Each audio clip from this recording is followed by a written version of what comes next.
L'Aumé est une petite rivière située au sud du bassin versant de l'Oudon. Après un parcours discret de 12 km sur les communes d'Erdre en Anjou et de Segré en Anjou bleu, elle se jette dans la rivière Argos. Elle a fait l'objet de travaux de recalibrage et de rectification dans les années 70. En complément du drainage, il s'agissait alors de supprimer les méandres, d'élargir et de déplacer le lit des rivières. En assainissant les terres, ces travaux ont permis le développement de l'agriculture. À cette période, 14 barrages ont été implantés sur le parcours. Ces interventions lourdes ont eu des impacts négatifs sur la qualité de l'eau et le fonctionnement écologique de la rivière. Les berges, devenues abruptes, se sont érodées. Le lit de la rivière, uniforme, s'avère peu propice au développement de la vie aquatique. Les barrages favorisent également l'envasement et créent des obstacles infranchissables pour les poissons.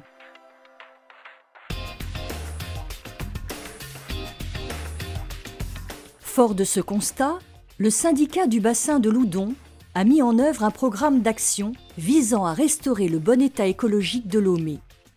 Ces actions sont réalisées en lien étroit avec les riverains des parcelles qui bordent le cours d'eau.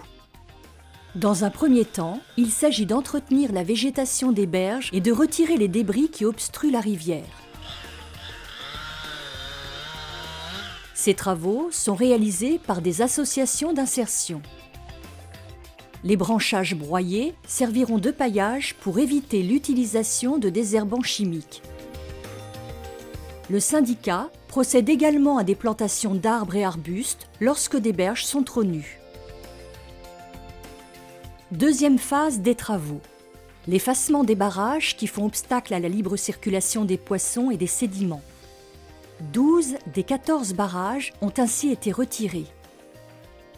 L'Aumé s'écoule désormais librement sur 11 km. Le syndicat veille à maintenir l'abreuvement du bétail. Des pompes d'herbage permettent aux bovins de s'abreuver sans dégrader les berges et le lit de la rivière. Viennent ensuite les travaux de restauration de la morphologie du lit de l'Aumé. L'objectif est de modifier la forme des berges et du lit de la rivière pour favoriser la biodiversité et un fonctionnement plus naturel. Il s'agit de remettre des pierres et des cailloux dans le cours d'eau. On recrée ainsi une alternance de zones d'écoulement rapide avec de faibles profondeurs, les radiers, et des zones plus profondes, les fosses. L'aménagement de banquettes en quinconce permet de rétrécir le lit et de lui redonner de la sinuosité.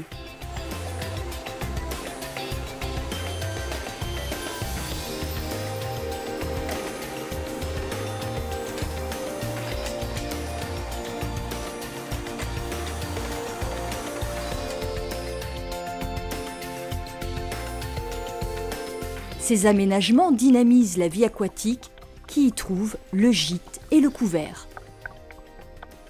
Dans le cadre du projet, le syndicat s'intéresse également aux zones humides et à leur biodiversité. Les mares qui bordent l'Aumé se sont envasées au fil du temps. Des travaux de curage partiel, d'adoucissement de berges et de bûcheronnage leur ont redonné leur fonctionnalité écologique. Dès le printemps suivant les travaux, on pouvait observer une abondance de grenouilles et libellules. L'Aumé fait en effet l'objet de suivi environnemental pour mesurer l'amélioration de l'état écologique et de la biodiversité. Ce suivi a notamment permis de révéler la présence du chabot. Ce petit poisson discret apprécie les eaux vives et fraîches qui s'écoulent sur les sables et graviers. Sa présence témoigne et porte l'espoir d'une amélioration de la qualité du milieu aquatique.